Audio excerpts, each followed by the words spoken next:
Good movement isn't just about strength or flexibility. It's also about body awareness and control. Enhancing body awareness and control helps make your movements as anatomically efficient and effective as possible. The speed in which you move, the way you position yourself, and even how you make contact with the ground all contribute to how controlled and stable you are. And that's where proprioception comes in. Today, I'm going to show you 3 ways to increase proprioception in any workout by slowing down, using hands-on feedback, and incorporating blocks. And we're going to apply each of these tools to one common yoga transition, low lunge to warrior 3. Let's do it. Slowing your transitions down will make them more challenging. However, it will also make them stronger and more intentional.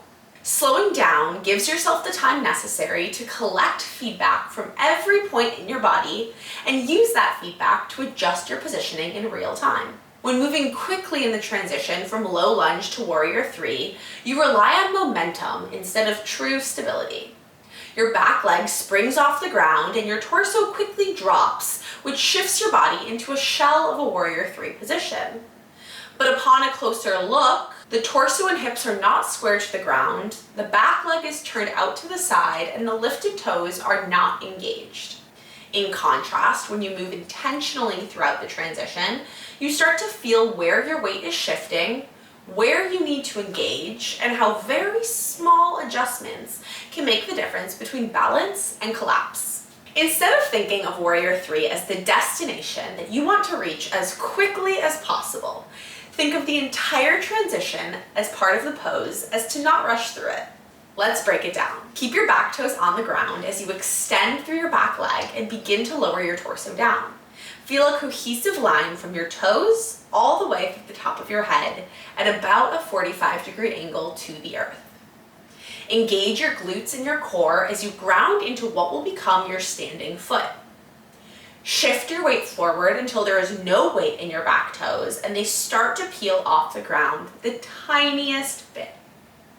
Once your toes are off the ground, actively flex your ankles so your toes point down and continue to drop your torso the same number of degrees as your leg has lifted to keep your entire body engaged and aligned.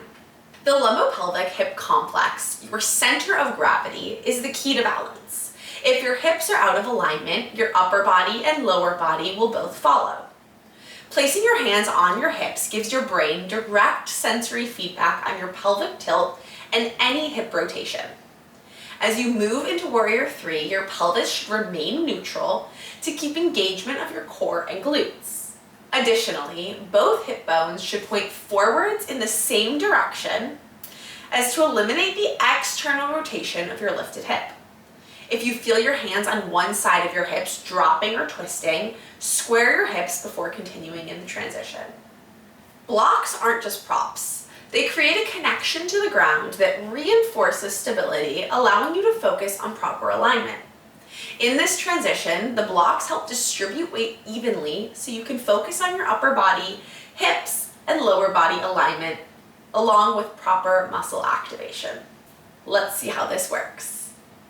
Once you're in the middle of your transition with your back leg in full extension, your core and glutes engaged, and your weight really honing into that standing leg, reach your hands towards 2 tall blocks on your mat. Walk the blocks directly underneath your shoulders to provide aligned support. Now continue in your transition as you lift your leg while lowering your torso a proportional amount. Once you find yourself in a stable position here, play around with your weight distribution. Can you lower the hip of your lifted leg and your shoulder to align them with the hip and shoulder of your standing leg?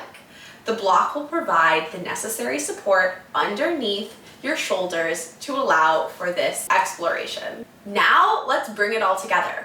A slow and controlled transition with hands on hips until stable, and then using the blocks in warrior 3 to further enhance alignment and allowing for targeted muscle activation.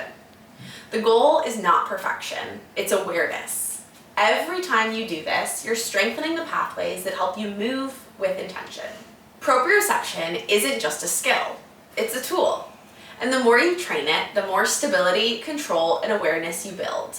Not just in your workouts, but in everything you do.